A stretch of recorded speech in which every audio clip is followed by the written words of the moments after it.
आज की महारैली का उद्देश्य एकमात्र यही था कि सभी देश के सभी कर्मचारियों को कि पुरानी पेंशन बहाल की जाए। इसमें सभी संगठन कोई मतलब कि जितने सेंट्रल एम्प्लॉय हैं, केंद्र शासित प्रदेश हैं, सेंट्रल एम्प्लॉयज़ में रेलवे ने भी इसमें भागीदारी किया, Indian railway movement of old pension scheme की ओर से।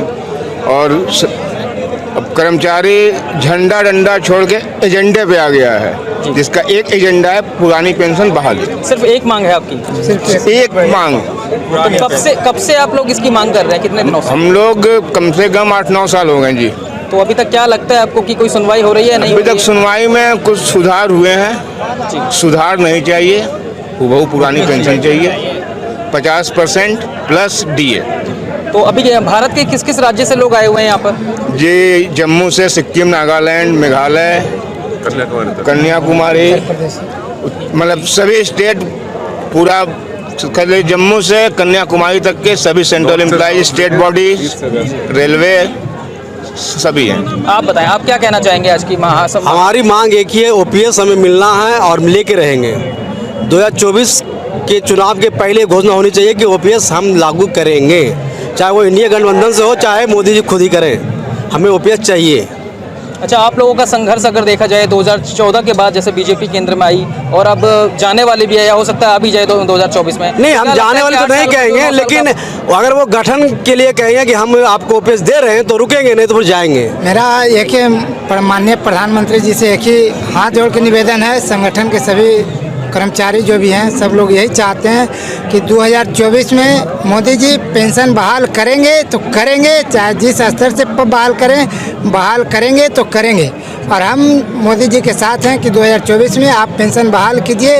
हम आपका हमारे परिवार, हमारे जो भी मित्र हैं, भाई हैं, बंधु हैं, हम इस राष्ट्रीय मतलब कि राष्ट्रीय वक्ता के रूप में, है ना, आप पेंशन इसका बहाल कीजिए और देश के कर्मचारी क्रांतिकारी को मतलब कि आप अपने अनुरूप में लेने का प्रयास करें। कितना विश्वास है आपका सरकार पर कि आपकी बात? सरकार पे 110% विश्वास है कि ये बहाल करेगी और करने जा रही है।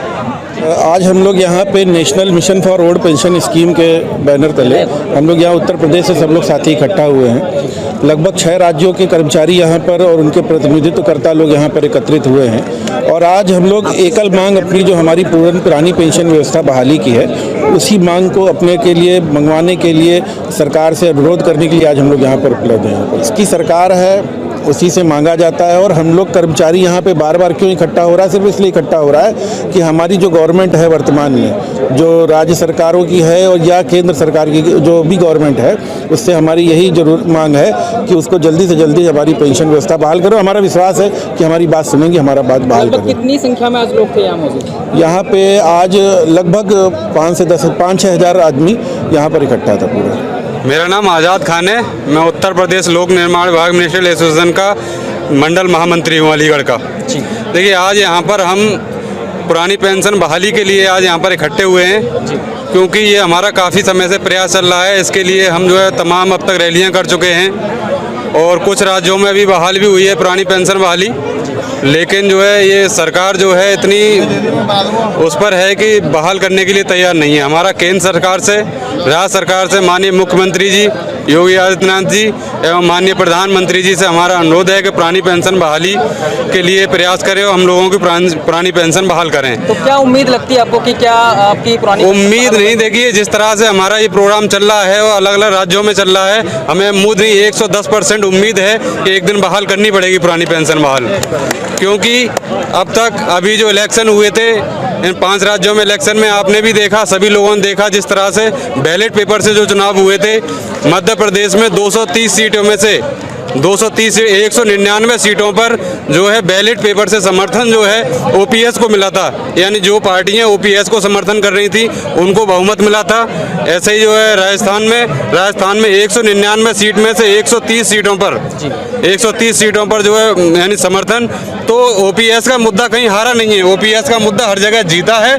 लेकिन हमें उम्मीद है कि इस OPS के मुद्दे को हम जो है कामयाब होंगे एक दिन और माननीय प्रधानमंत्री जी को पूरे भारत में इसको बहाल करना पड़ेगा। लगभग 8 साल से आप आवाज उठा रहे हैं इस पुरानी पेंशन के खिलाफ, हाँ। लेकिन अभी तक नहीं कोई देखिए response आ रहा अभी है। तक हम जो है काफ़ी टाइम से प्रयासरत हैं, पूरे भारत में इस तरह के और भी संगठन हैं जो इसके लिए प्रयासरत हैं, हम भी प्रयासरत हैं, लेकिन हमें उम्मीद है कि हम जो है इसमें कामयाब होंगे एक दिन, और माननीय प्रधानमंत्री जी को, भारत सरकार को ये पुरानी पेंशन बहाल करनी पड़ेगी। पेंशन की जो हमारी पुरानी मांग चल रही है, पिछले कई सालों से हम लड़ाई लड़ते आ रहे हैं। आज इस जंतर मंतर में दिल्ली की धरती पर हम भारत सरकार के प्रधानमंत्री जी से निवेदन करना चाहेंगे, अनुरोध करना चाहेंगे, उनसे न्याय की मांग करना चाहेंगे कि हमारी पुरानी पेंशन बहाल की जाए, और जो कर्मचारियों का एक न्याय का हक है, उनका मौलिक अधिकार है पुरानी पेंशन, उसको प्रदान किया जाए। आपको क्या लगता है कि अभी तक सरकार क्यों नहीं कर पा रही है पुरानी पेंशन बहाल? देखिए, सरकार इसलिए नहीं कर पा रही है कि ये इन्हीं की सरकार ने इस पेंशन को बंद किया था, और ऐसा नहीं कि सरकार नहीं सोच रही। इस विषय पे एक कमेटी बनाई गई है, अभी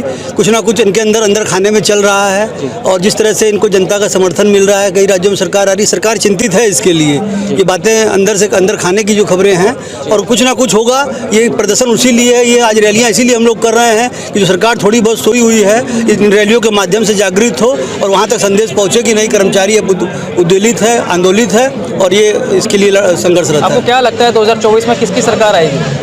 देखिए, 24 में सरकार सो रही है, जाग नहीं रही है। देखिए, सरकार आना ना आना ये तो जनता जनार्दन के ऊपर है। अब जनता को ही संघर्ष करना पड़ रहा है, तो जनता से जनता सवाल जनार्दन पूछा है, हम लोग भी जनता जनार्दन के ही पार्ट हैं, हमारे परिवारजन हैं, सब लोग जुड़े हुए हैं। तो मैं ये कोई घोषणा नहीं कर सकता कि किसकी सरकार आएगी, लोकतंत्र है, कब कहाँ क्या हो जाए कोई नहीं कर सकता। लेकिन जिसकी भी सरकार आएगी, मैं उससे यही कहना चाहूँगा कि हमारी पुरानी पेंशन बहाल करे, और हमारी जो पुरानी मांग है, और ये इस देश का दुर्भाग्य है कि हमारे जो जनप्रतिनिधि है, सांसद हैं, विधायक हैं, वो पुरानी पेंशन ले रहे हैं, और जो कार्मिक 30-40 साल नौकरी कर रहा है उसको उससे वंचित रखा गया है। इस पर सरकार को सोचना होगा, और इसीलिए हम अपनी लड़ाई को आगे लड़ रहे हैं।